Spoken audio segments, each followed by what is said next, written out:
Hello student, आइए आज हम निर्देशांक ज्यामिति का दूरी सूत्र पर आज हम फॉर्मूले का डेरिवेशन करेंगे। दूरी सूत्र होता क्या है जल्दी से मैं आपको बता दूं। जैसे मान लो यहाँ पे कोई पॉइंट है P और यहाँ पे कोई पॉइंट है Q। हमने पॉइंट निकालना पिछली क्लास में सीखा था, पॉइंट को कैसे निकालते हैं, कैसे पता करते हैं कौन सा पॉइंट कहाँ पे है। तो कोई पॉइंट यहाँ पे, कोई पॉइंट यहाँ पे, दो पॉइंट हैं। इन दो पॉइंट के बीच में जो डिस्टेंस है वही दूरी सूत्र होता है। से दैट मैं इसको मानता हूं x1, y1। इस पॉइंट को बोलता हूं x2, y2। ये दो पॉइंट्स हैं। इन दो पॉइंट्स के बीच की जो डिस्टेंस होती है PQ, वो होती है under root x2 minus x1 whole square plus y2 minus y1 whole square. ठीक है, ये होती है इसकी डिस्टेंस का फॉर्मूला। एज अ फॉर्मूला आप इसको याद कर सकते हैं।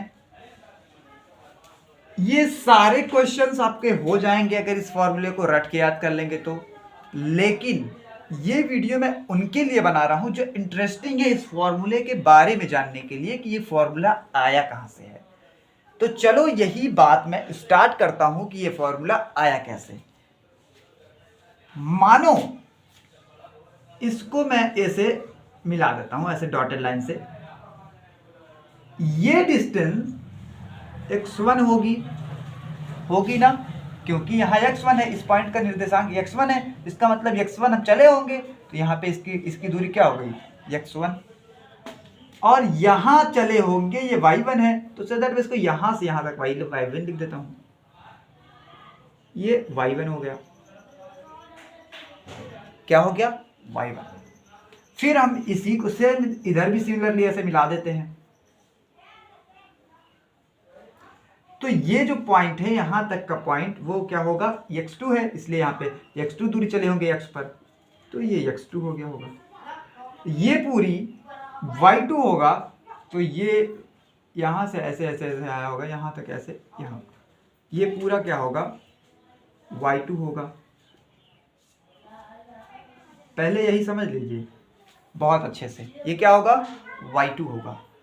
जब ये y2 होगा तो अगर मैं इसको ऐसे मिला दूं, जरा ध्यान से देखिए, इसको मैं ऐसे मिला दूं तो ये राइट एंगल ट्राइंगल बनेगा PQ। इसका नाम दे देते हैं R।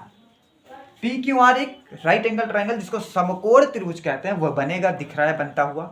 समकोण त्रिभुज जैसे ही दिमाग में आए, तुरंत तुम्हारे मन में एक ख्याल आना चाहिए कि पाइथागोरस प्रमेय। तो इसको हम पाइथागोरस प्रमेय की मदद से ये फॉर्मूला निकाल के दिखाने वाले हैं आपको।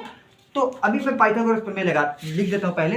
अगर मान लो ये कर्ण है, कर्ण क्या PQR में ये कर्ण है ही है, तो त्रिभुज PQR में कर्ण का स्क्वायर, पाइथागोरस प्रमेय से कर्ण का स्क्वायर PQ स्क्वायर बराबर PQ कर्ण का स्क्वायर बराबर लंब का स्क्वायर, जिसे R क्यों कहते हैं, दिख रहा है, प्लस आधार का स्क्वायर PR। बात समझ आ गई? समझ आ गई होगी। अब PQ तो हमको फाइंड करना है, P से लेकर Q तक की डिस्टेंस, तो इसको वैसे रहने दो। PQ का स्क्वायर बराबर RQ निकाल लेते हैं। आओ देखो, R से लेकर Q तक ये कितना होगा? ये पूरा कितना है? ये पूरा है y2। ये पूरा है y2। अगर मैं y2 में से इतना कम कर दूं, इतना कम कर दूं, तो यही बचेगा RQ। हमको RQ ही चाहिए। RQ निकालने के लिए मुझे इतना कम करना पड़ेगा। अब इतना क्या है? ये इतना, देखो ये y1 है। इतना क्या है? y1। तो मैं इस पूरे y2 में से इतने y1 को कम कर दूंगा, तो मुझे मिल जाएगा RQ। समझ आई ना?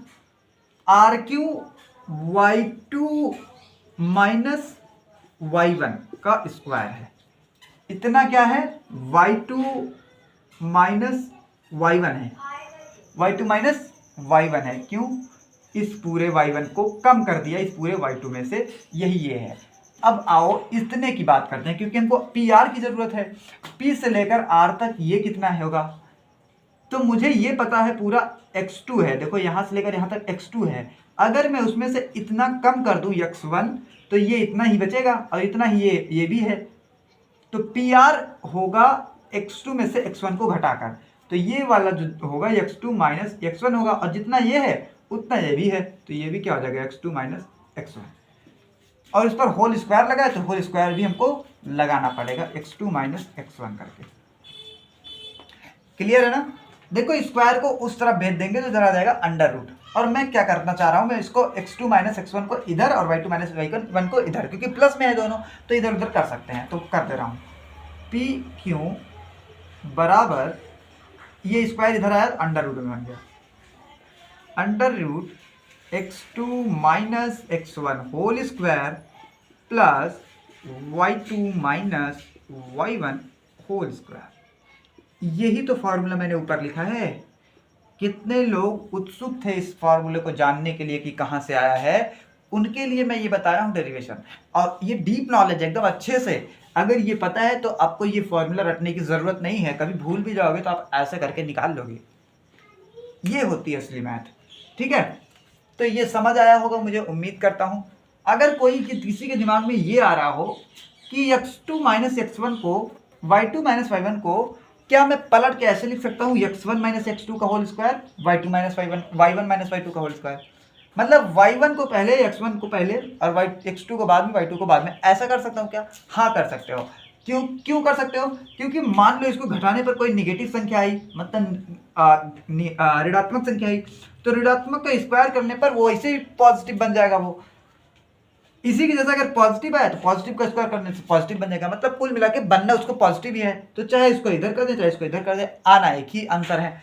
तो इससे आप ऐसे भी याद कर सकते हैं, चलो लिख देता हूँ, पी क्यू बराबर, इसको ऐसे भी याद कर सकते हैं, x1 माइनस x2 का होल स्क्वायर, ये आसान भी होगा आपके लिए, प्लस y1 माइनस y2 का होल स्क्वायर। ये आपको याद करने में आसानी भी होगी, ये स्क्वायर है भैया।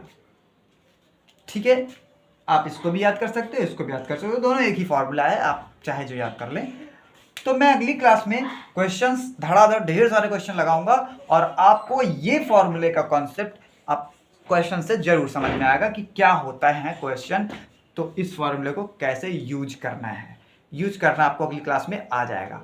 मिलते हैं नेक्स्ट क्लास में, जिसमें हम बहुत सारे अच्छे अच्छे क्वेश्चन लगाएंगे। एनसीईआरटी के बुक के सारे लाइन से क्वेश्चन लगा डालेंगे। प्रश्नावली 7.1 में कल से स्टार्ट करने वाला हूं, तो अगर आप 7.1 को देखना चाहते हैं तो कल नेक्स्ट वीडियो जब आए तो आप उसको जरूर वॉच कीजिएगा। Thanks for watching, all the best. मिलते हैं नेक्स्ट क्लास में।